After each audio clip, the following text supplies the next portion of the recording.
webcast and the SWAT Talks off. So happy to have everybody, our fellow Swarthmore alumni with us. We're here. We have a fantastic event tonight with Mara Hvistendahl, who has written her third book, and we're going to be talking mostly about that third book. And I want to let everyone know that we will be recording this session. So just so you know, that's the first thing.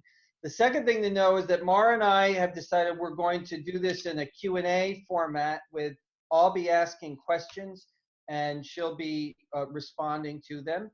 And we want your questions too. So in the Zoom app on the right side, you can click a button.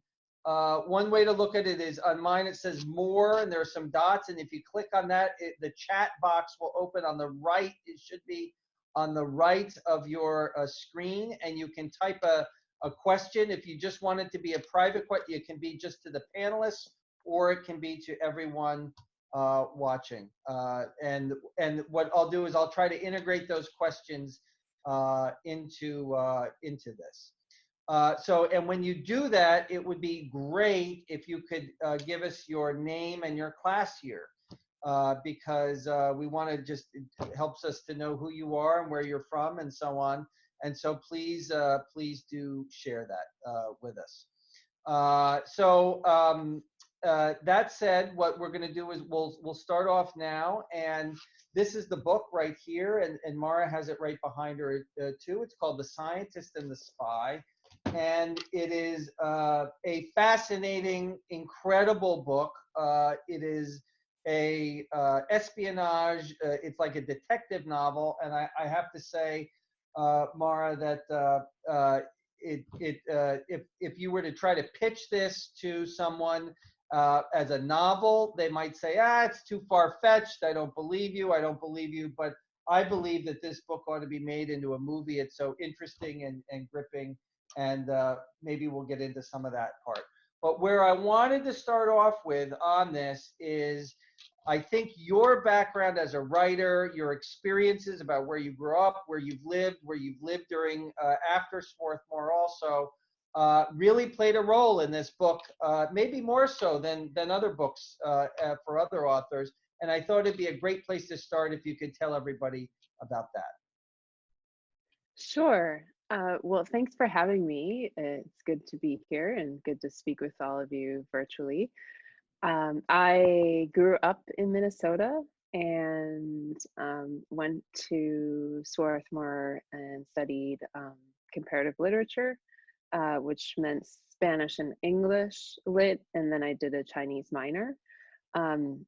I had started studying Chinese in high school, but it wasn't really till Swarthmore that I learned much at all, and it's such a difficult language that I'm still learning.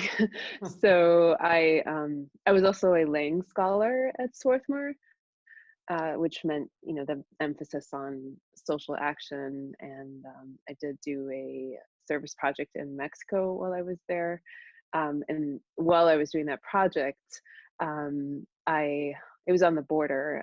I lived on the Mexico side in Reynosa, and while I was there, I lived with a family in a kind of squatter colony, and just got to be immensely interested in their lives. And that was when I discovered that I wanted to be a journalist. I ended up taking copious notes and also becoming very close with that family. So it was this really unexpected outcome. I went in thinking I would end up working for an NGO or do one thing, and then by virtue of having that experience of doing the Lang project, I was able to do some good, I hope, and then also found what my true passion was. And I did then go back to Swarthmore and work on the Phoenix. I was one of the editors there, and I've been very proud to see the Phoenix in the news lately, breaking national stories. So, sorry, I did not get to the after Swarthmore. And there's after Swarthmore too. Yes, there's life after Swarthmore.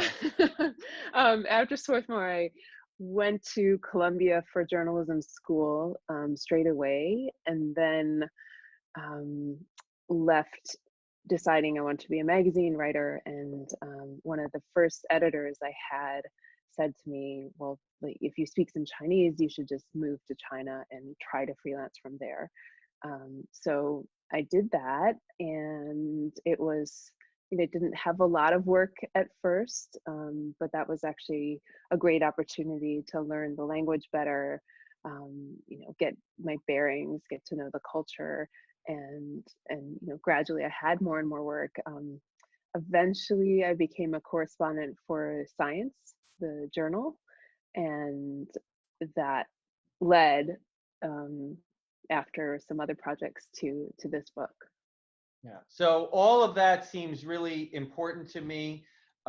Growing up in the Midwest plays a role in this book. I think being a writer for Science plays a role in this book because there's actually some heavy duty science in this, and the life in China too. So, and then again for people, this is the book. It's called The Scientist and the Spy, and this is probably the best book I've ever read about agricultural espionage. I'll admit, though, it's probably the only book I've ever read about agricultural espionage, but it makes me want to do more. So when we say it's about agricultural espionage, for people who have not read the book, and it just came out, so I think most people won't have gotten to it. Maybe you can tell us, give us the overview description of what this is about. So in my job for Science, I spent, my job was to cover mainly research from China. I also covered other parts of Asia.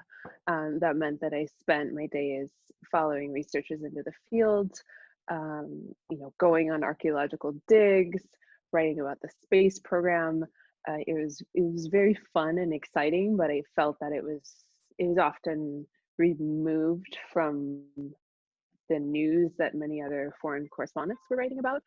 And then in partway into my time there and my time with the journal, I read about this story of a man named Mo Hailong, or Robert Mo, as I call him in the book, who was found near a Monsanto cornfield in Iowa. Um, this story was in the New York Times, and it explained that his appearance in that field had set off this 2-year FBI investigation that culminated in him being arrested, and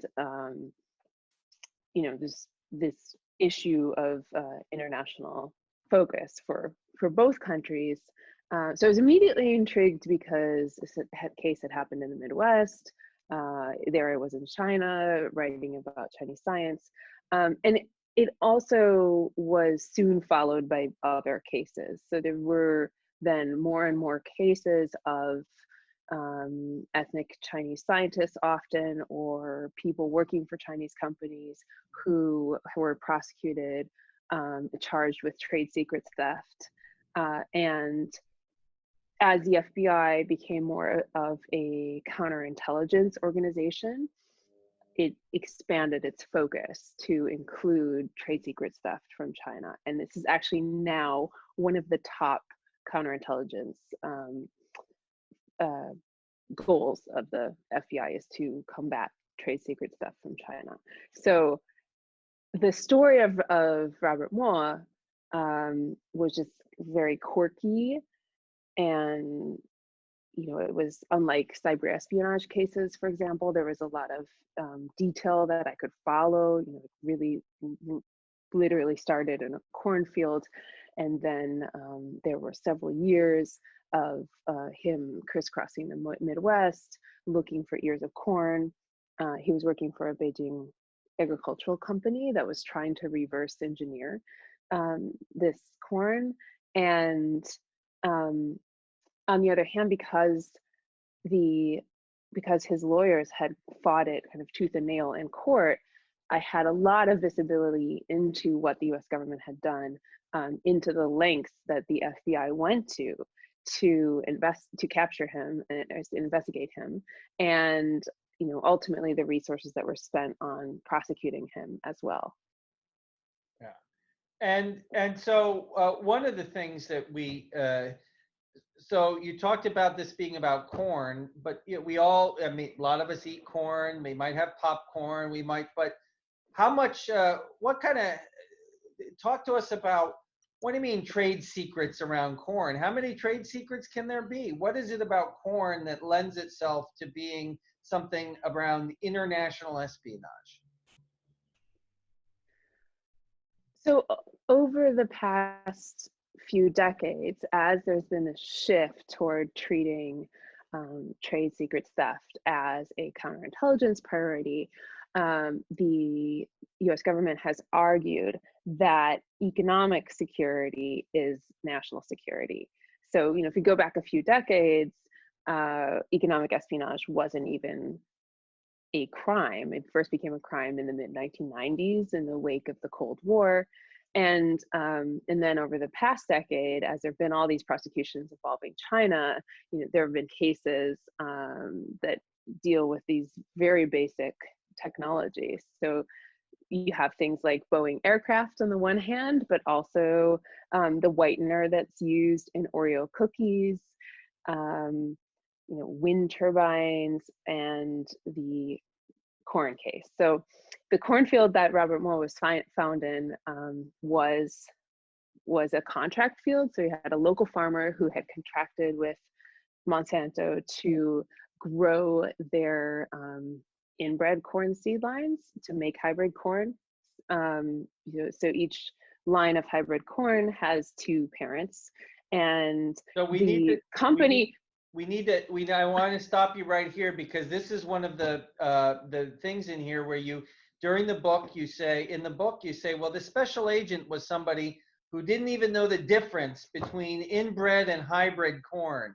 So tell us about what is the difference, and then please go on, but tell us the difference between inbred corn and hybrid corn and why that matters here. I didn't know the difference either until I read. Neither did I when I started writing this book. And I fear that there may be biologists on the line who know a lot more about the topic than I do. But basically, this was a field where the company was breeding corn, but you had these two inbred parent lines. Decades ago, plant breeders found that you could produce the most robust ears of corn by kind of controlling their lineages and having these two pure parents that you breed together to then make a hybrid. So this was also genetically modified corn, like much of the corn that's grown in the United States. It was like kind of next generation research, and companies like Monsanto, which is now Bayer, protect these lines so carefully that even the farmers that grow them in their fields don't know what seed lines they're being given. So it arrives in bags, and they are not even told what they're growing. And so am I getting it right that the inbred would be the same lines essentially together, and then hybrid would be taking two different lines? Is that right? So the company that Robert Moore worked for the company's called DBN. They had this scheme to try to get these seed lines from Monsanto and from other seed companies. And in order to do that, they had to get both parent lines of each seed line that they wanted to steal. And so they had targeted around 100 seed lines, so that meant that they needed 200 parents. So this is kind of an immense task. In the book, Robert Moore is a fairly sympathetic character in person. I mean, I wanted to tell a story that was complex and show the different people who have kind of been caught up as pawns in this global rivalry between the US and China. And he was a scientist who had moved to the US to pursue his second PhD. So highly educated. He was actually in the field of thermodynamics. He then had this kind of classic academic story where after he graduated, he could not find a tenure track position. And so through nepotism, he gets a job with this Beijing company to grow, secure kind of agricultural products from the United States for the company. He doesn't know going into the job that he's going to be tasked with doing illegal things like literally digging seeds out of the ground. And that those tasks kind of gradually are assigned to him as his work goes on. And and maybe you could talk a little bit about how they. I mean, so there was this gentleman who lived in Florida, and he would fly up to the Midwest, and he would go around cornfields, sometimes with others, and in the middle of, I mean, nowhere really, and pick up some corn from the ground or so on. How did the FBI get wind and get this idea that these people were a problem, and how did they get onto them? So that was what was so interesting about the case, is that in the process of investigating him, the FBI used car chases, surveillance planes. You have these unmarked planes that are registered to fake company names, and they would fly these planes over the Midwest to watch what Robert Wall was doing. They also collected evidence using a FISA warrant, which is intended to be used for extreme national security threats. Often it's not, and its use has expanded over the past few years. But they kind of pulled out all the stops in this investigation, and the FBI works very closely with corporations in developing investigations, and that's what happened in this case. So there is an agent in the Des Moines Bureau who's also a major figure in the book, and one day he drives out to DuPont Pioneer, which is a local seed company, and the representative that he speaks with in corporate security at DuPont Pioneer tells him that they've had this incident in a cornfield belonging to the company where two ethnic Chinese men were found, and the farmer working the field thought it was suspicious, reported it, and then later Mark Benton, the FBI agent, hears about this second incident, and that's when it kind of spirals into this big investigation. He ends up overseeing work in 5 or 6 states. He flies in for airport busts, multiple airport busts in the book. I mean, it becomes this almost comical in terms of the scale, but clear that there are immense resources devoted to the case. And what I found when I looked into it is that actually this case is not that unique. There have been incidents where the FBI staged an international sting operation in order to catch somebody for trade secrets theft. And one of the great scenes in this book, that when this book is going to be made into a movie, I know will be one of the dramatic scenes, is, and I'm just going to pause before I say that. I'm just going to, for people who are just joining, we're here. I'm Jim Saylor from the class of 1990 at Swarthmore, and we're here and talking with Mara Hvistendahl about her book, The Scientist and the Spy, which is an amazing, amazing book. But Mara, maybe you could tell us about this great scene where the men have collected seeds from a whole range of corn, and they have gone and they're mailing them. They're actually sending them via FedEx, I think, back to China. And once they get back to China, there's very little the Americans will be able to do about it. And so they're, at this point, they're literally being tailed. Their car is being tailed, I think, and there are bugs and all kinds of things going on. And the FBI has to figure out what to do, because they've actually just gone to the FedEx office to send this. And maybe you could tell that story for us. So they went into the FedEx office to drop off the seed. There were pounds and pounds of it. After they walk out, the FBI walks in intercepts the seed. So now they have this seed that was supposed to be shipped to Hong Kong and then presumably onto China. The FBI then thinks that they need to replace it with identical looking seed in order to not, so that the Robert Moore and his colleagues will not become aware that they're being investigated. And in order to do that, they have to the FedEx locations in Chicago. Mark Betton, the FBI agent, is in Des Moines, so he drives about an hour away to the Pioneer headquarters with his lights and sirens on, picks up the seed, drives back to the Des Moines airport.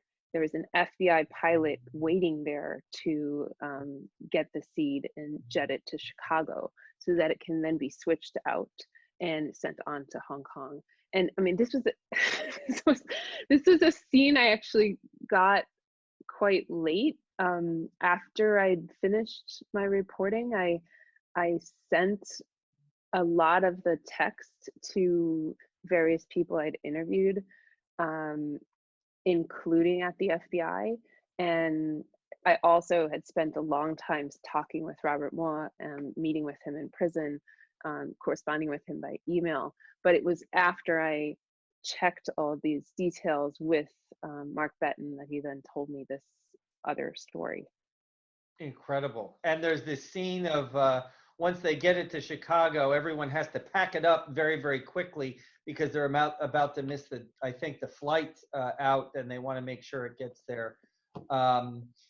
So let me go on to one more thing, the very interesting mythology around international espionage that is introduced in this book, and it's the thousands of grains of sand, or the beach analogy or metaphor that's used, and it's raised up. And I think it's pretty significant because one of the things that you just mentioned a few minutes ago was that there was one of the reasons these people were detected was because they seemed out of place because of their race.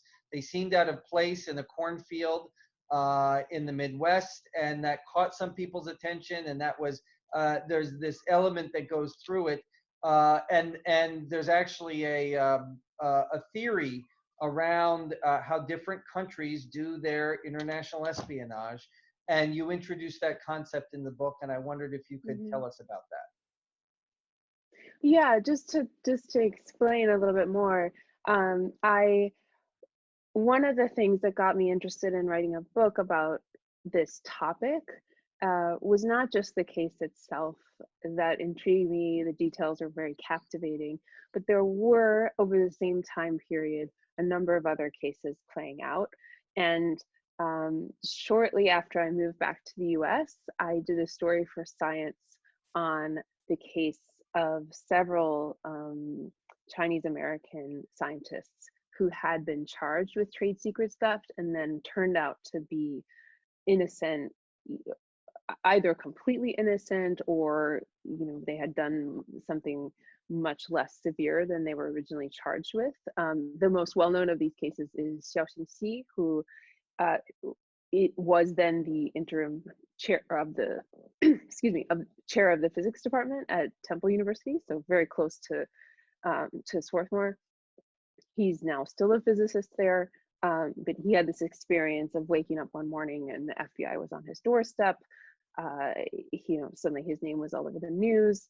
He was charged with transferring secrets to China, and then it turned out that the charges were dropped just a few months later. So I was interested in telling the story of those cases and what had happened in these incidents of, I think, overreach.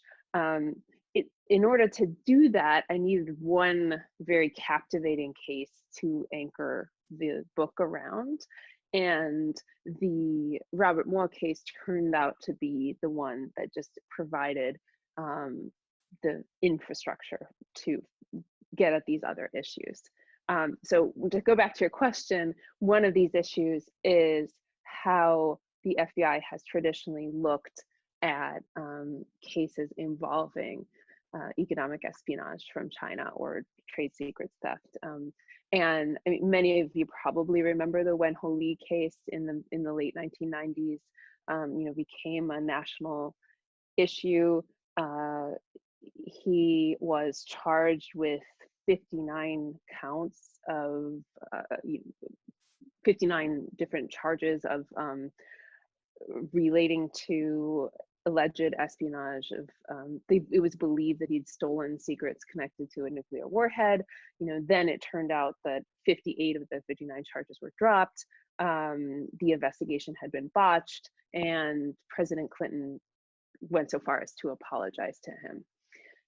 So around the time of the Wen Ho Lee case, there had been this theory percolating within the Bureau that was called the 1,000 grains of sand theory. And that held that if intelligence collection is aimed at determining the composition of sand on a beach, that the United States and Russia would go in with spectrographic scanners. They would send reconnaissance teams in the middle of the night to collect small samples of sand, and then they would kind of, they'd use these James Bond-like tactics, traditional espionage. Whereas China, this theory held, would simply send 10,000 people to the beach who would they would all just kind of sunbathe all day, and then they would bring their towels home at the end of the day and shake out their towels, and that somehow China would collect information using all these people. When I first read about this theory, I was almost dumbstruck, because it's first of all harkens back to images of yellow peril, to this idea of hordes overwhelming our borders. I mean, just on that level is offensive to many people. But it was also really hard for me to imagine, after having reported on the Chinese government for so many years, how the Chinese bureaucracy could easily assemble anything from dispersed information. It's a highly inefficient just not bureaucracy. that organized. Yes.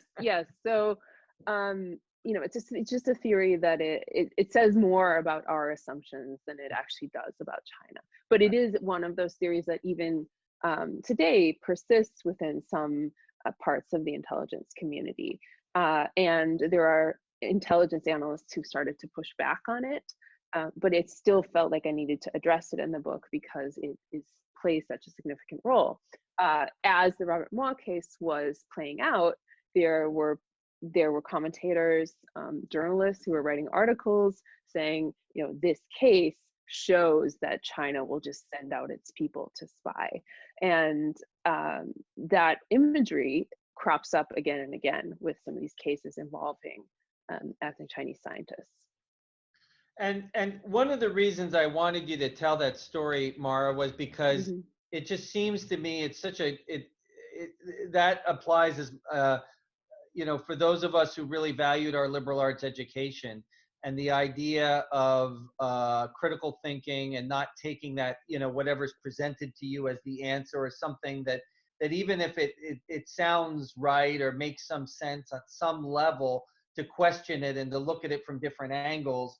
And to say, well, you know what? I think this is a problematic view, and it's as well. There are racial elements or national origin elements to it, and so on and so forth.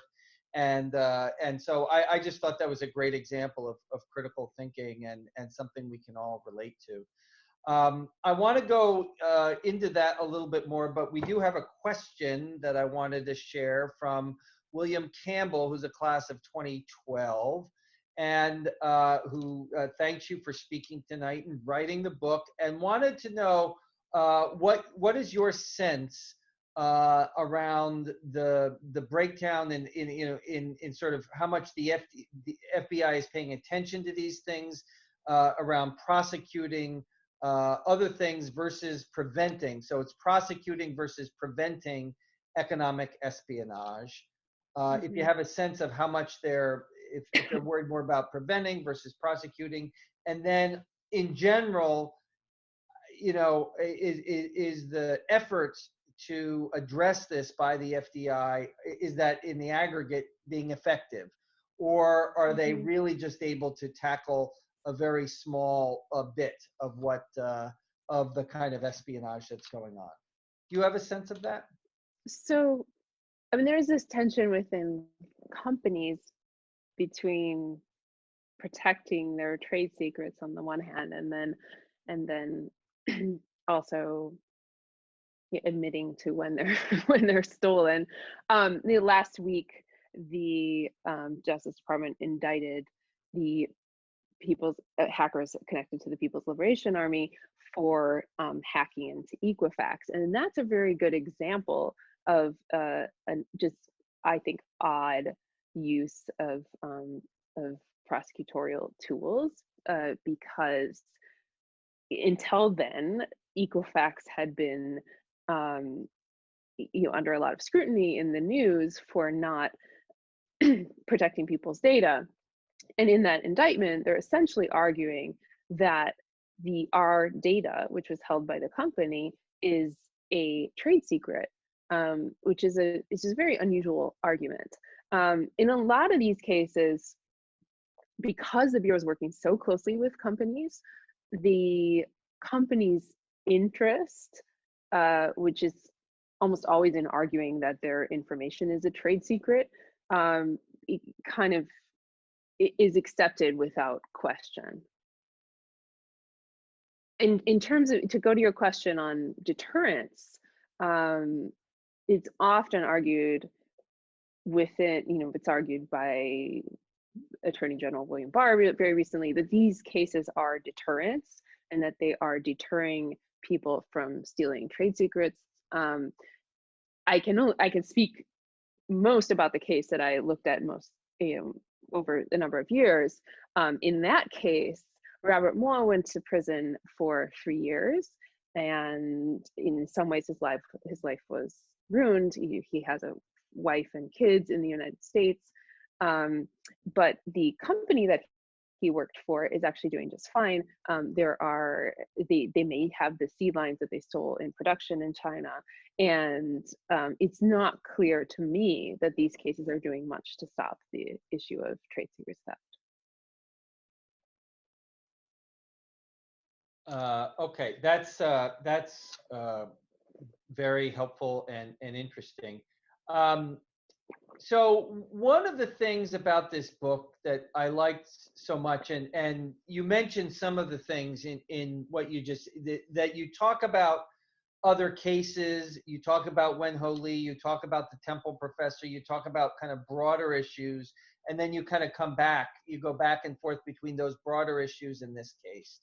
And I felt that the book really operated on two levels. On the one hand, it was this very riveting story, kind of exciting story about what was happening to in this particular instance and these particular people, many of whom you felt real sympathy for in the process. As you say, Robert was really, I that was exactly the word. I don't know that you use that word in the book, but you used it here. And pawn was the word that I came up with. I worried about him. He got a physical ailment during the book, and I started to worry if he's get all these things. You start to worry if he's going to be all right.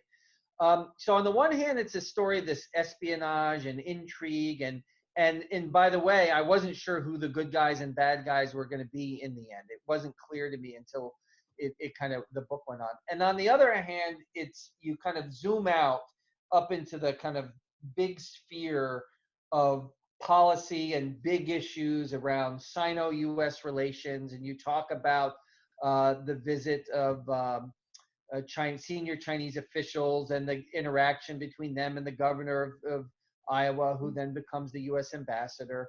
You talk about racial profiling and this new paradigm that you've referred to around intellectual property. And as hard as this is to kind of try to, when you try to sum up those big issues, what do you think are the lessons that we should be thinking about? How should we think about economic espionage and the role of the U.S. government and this international thing. How should we be thinking about that differently after having read the book and thought about and heard this riveting story? The one question that came into my mind over the course of reporting it, which was not there at the beginning. Initially, when I went into it, I was just interested in why these cases were being brought now, what it meant for scientific cooperation, and by the end of it, I started to question whether spending all of these resources on prosecutions is ultimately useful for protecting innovation in the United States. And Monsanto is a very interesting victim company to have in the case because the number of reasons it just Monsanto evokes all emotions and associations, but also by the end of my reporting, the company had been acquired by Bayer. So the U.S. government had spent all these resources defending its intellectual property, under the assumption that this was American IP, and then it essentially became a German company. And so while companies in China do have this allegiance to the Chinese government, we see that multinationals do not have the same allegiance to the U.S. government. So this argument that an attack on their IP is an attack on America breaks down at that level.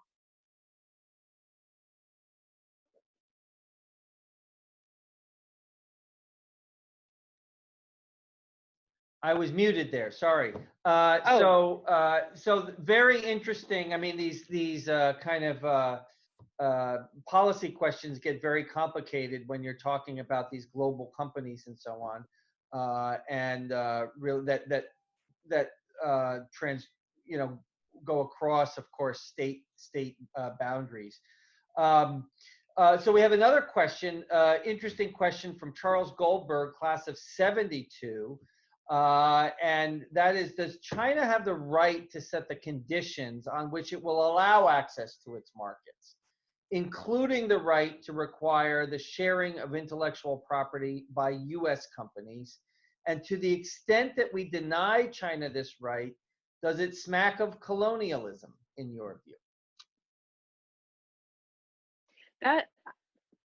That's a question that I'm not sure I would feel comfortable asking. It is an interesting question.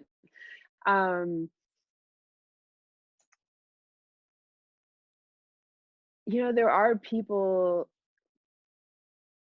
it's become clear with US policy around Huawei, for example, that we are increasingly alone. So efforts to get allies like the UK, other European countries on board with not installing Huawei technology are starting to fail. And from the perspective of some other companies, the US mainly wants to prevent the rise of a major rival. And I'm not, I don't believe it would be a great thing to have China be a great power, just given where the country's at right now in terms of the million people who are interned in Xinjiang, for example. I'm honestly fearful for both administrations. You have a kind of mirroring of actions where you have these two men in power who would like to be in power for a very long time in both countries, and kind of worrying suppression of speech. I'm not saying that what is happening here is equivalent to what happens there, but that is a question that's raised by people outside the U.S. And I think sometimes they have an interesting perspective as kind of observers to these two countries that are battling it out for supremacy. Great. I'm just going to do a reminder to the people who are watching and listening to this very, very interesting discussion that Mhm. if you have a question, you can type it on the bottom right. We're talking with Mara Vistendahl about her terrific book, The Scientist and the Spy. And we've been talking a lot about the big issues in this book. That this book raises, in addition to the just like great uh, kind of a thriller story that it is. I'd like to go to a little bit to ask you. We have about a little under 20 minutes left, and I want to ask you about the craft of writing a little bit, and some of the things that come up. The detail in the book is phenomenal, and really, I mean, you have a great eye for detail in there. I wanted to ask you because I'm always curious about this. So you talk to a lot of the principal people in the book, of course. Some people come off better, some people maybe don't come off as well. And I guess one question is, was there anybody who kind of talked to you who you felt you were really glad they talked to you, but you had no idea why they were talking to you? It might have been better for them if they hadn't even done so. In terms of they were revealing things to you that maybe didn't end up making them look so good. Um,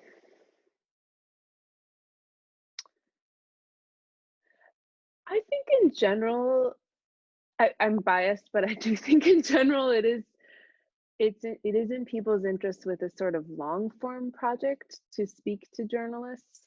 There have been instances, especially when I was working in China, where I have encouraged, for example, people in rural areas or people who might be targeted to use pseudonyms, or where I've given them pseudonyms myself. Yep. So I don't believe under all circumstances that journalists are helpful, and I know there are a lot of situations where we can make things worse. Um, Robert Waugh talked to me quite a lot. We corresponded for many months, and he told me all about his childhood. He sent me the poems that he wrote in prison. He told me all about what it was like to be in prison.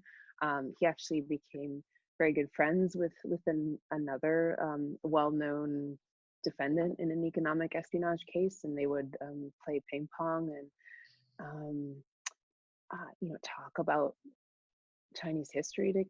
It was just kind of a surreal scene that I was able to paint.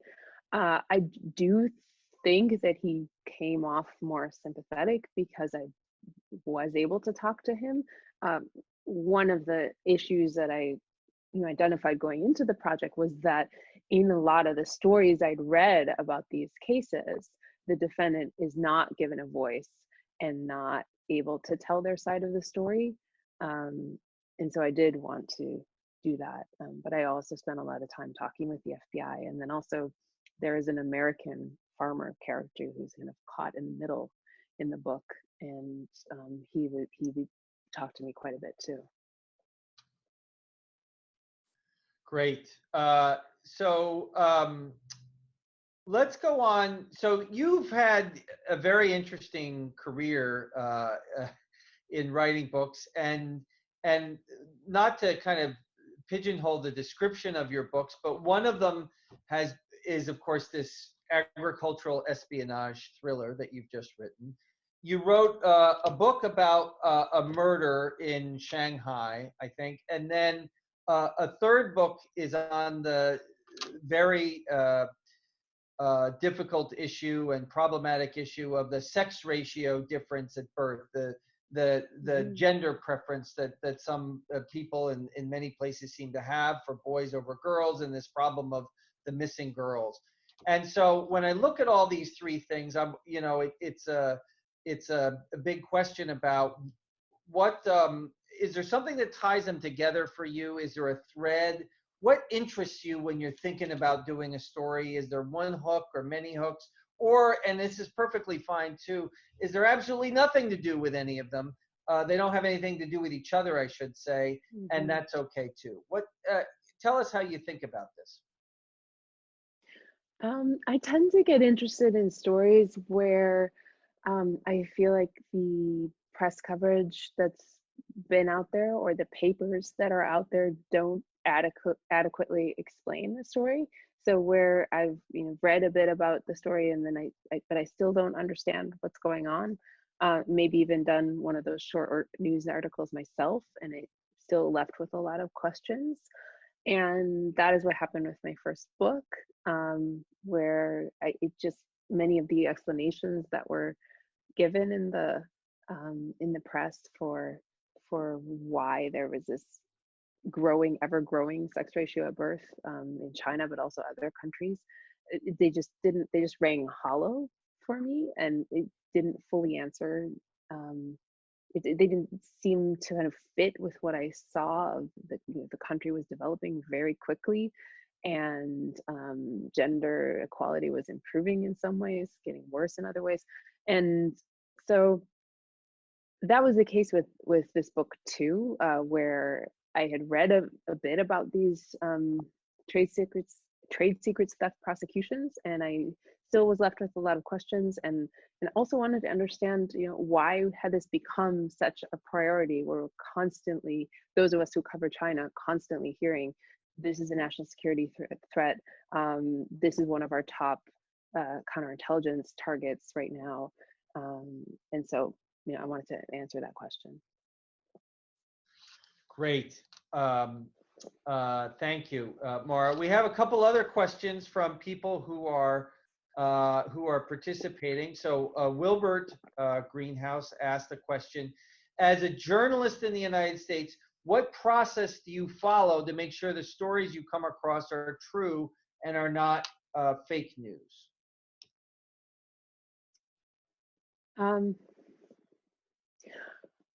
Well, I mean, I tend to just go investigate them myself to make sure that Right. they're, You do the research. there is, right. there is a lot of misinformation out there, and I learned that even a lot of this book is based on court documents, but I then did identify all the places and all the names in the court documents and go and talk to all those people myself. And so I did find, even in court documents, there are mistakes made sometimes. So I tend to just still go out and check whenever possible.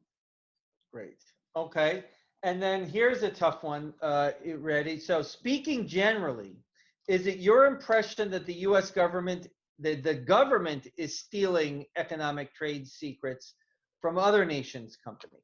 Do you get that sense? Interestingly, when you go back to the 1990s, when there was this discussion over making economic espionage a federal crime, one of the reasons for that, one of the impetus was that the Cold War had ended. You had this kind of gap in priorities for the intelligence community. Our major threat was now gone, and a lot of agents lacked a mission, or a lot of officers, I should say, lacked a mission.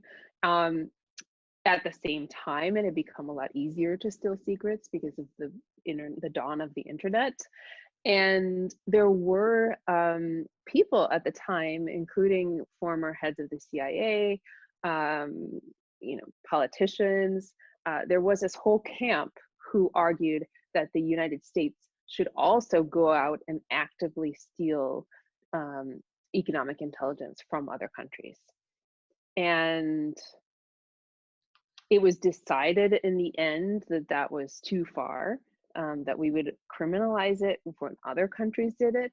And then that in the years that followed, the US government went about kind of carving out this almost moral stance that it is wrong.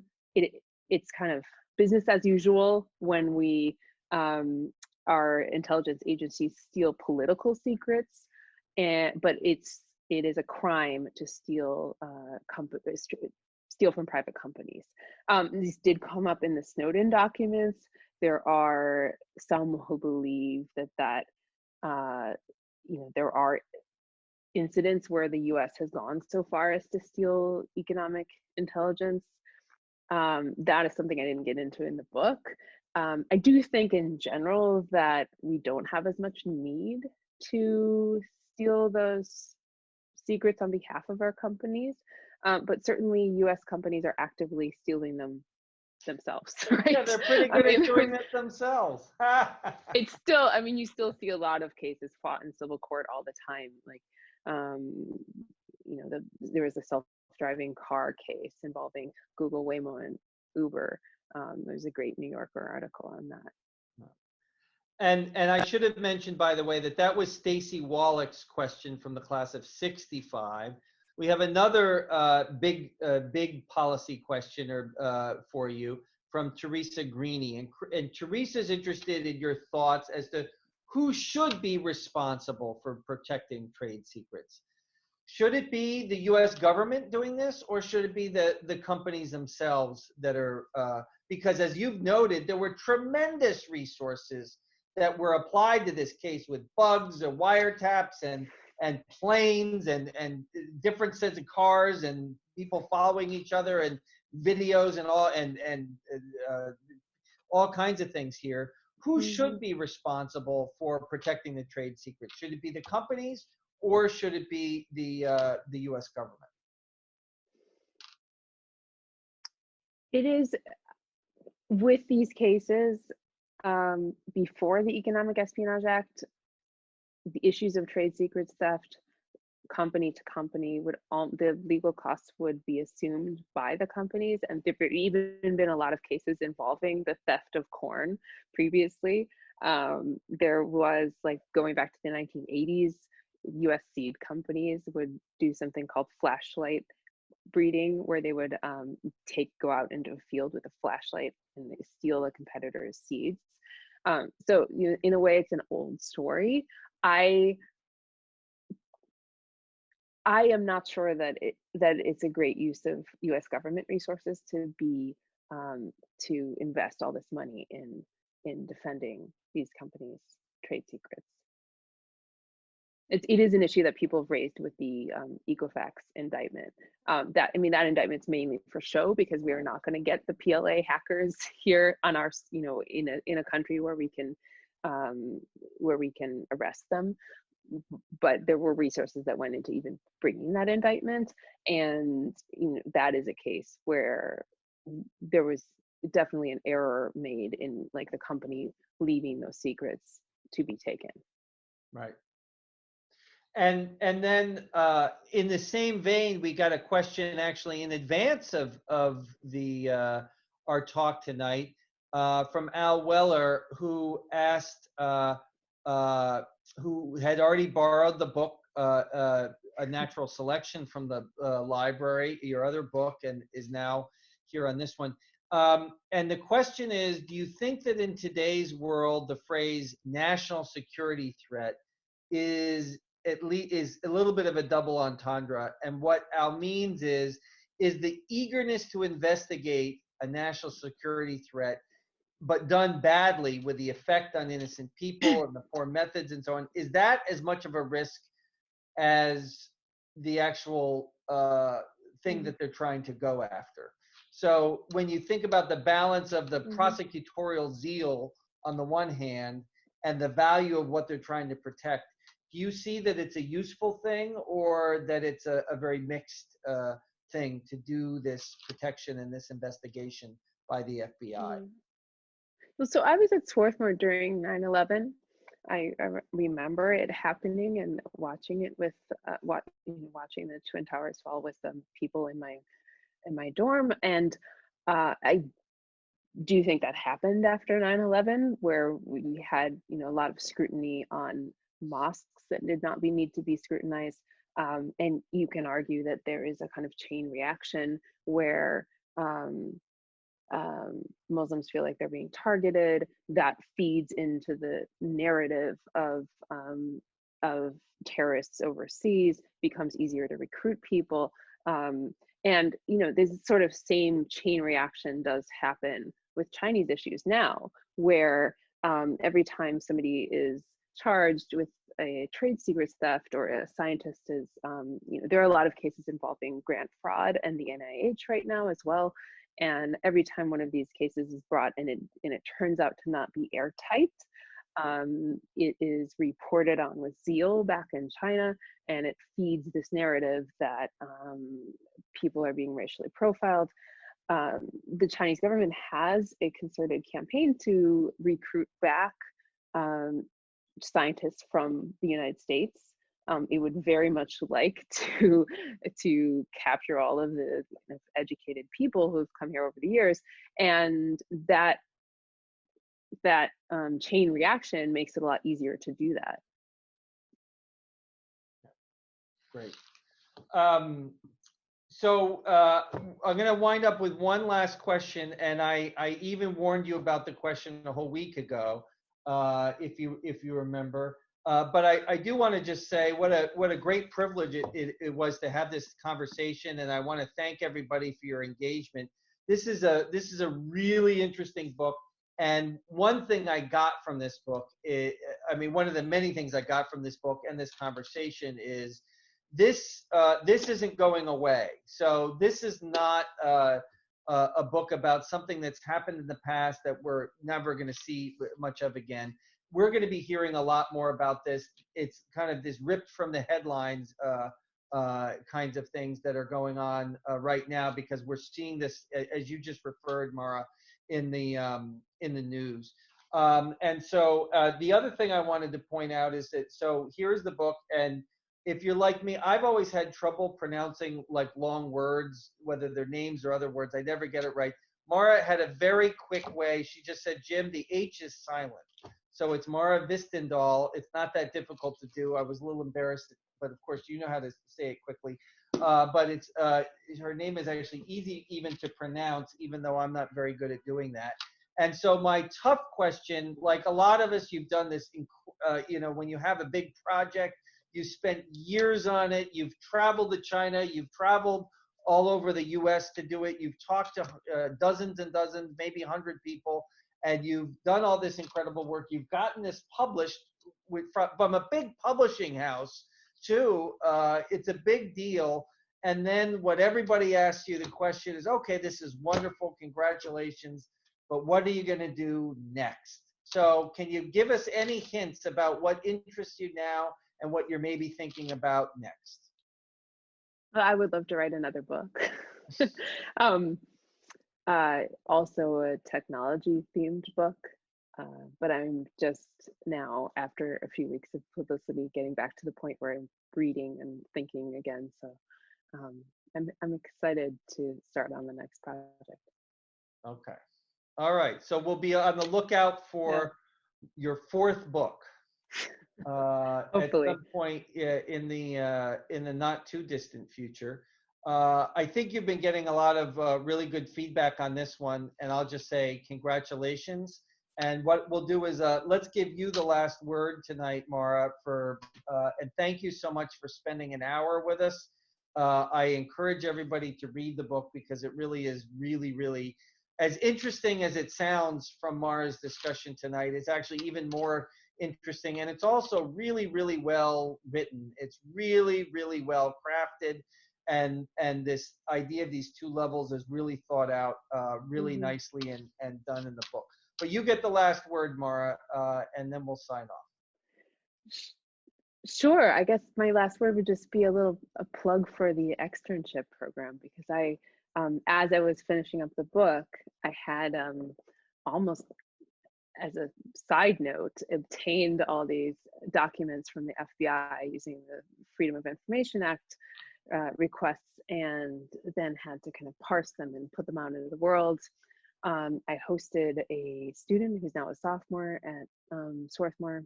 His name is Andy Zhang, and he did a great job helping with that project. And so that turned into a story for The Intercept. Some of it is in the book as well. So it was my first experience with the program, and it was great. And I appreciate everybody logging on tonight. Okay.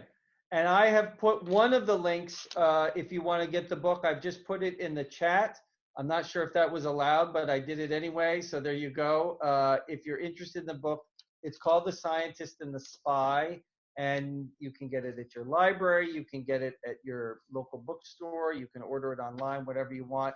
Mara, thank you so much. I hope you have a good night. Thanks, everybody, for joining us at another fantastic SWOT Talk, and keep your eyes out for your email for the next one. Good night. Thank you. Thank you.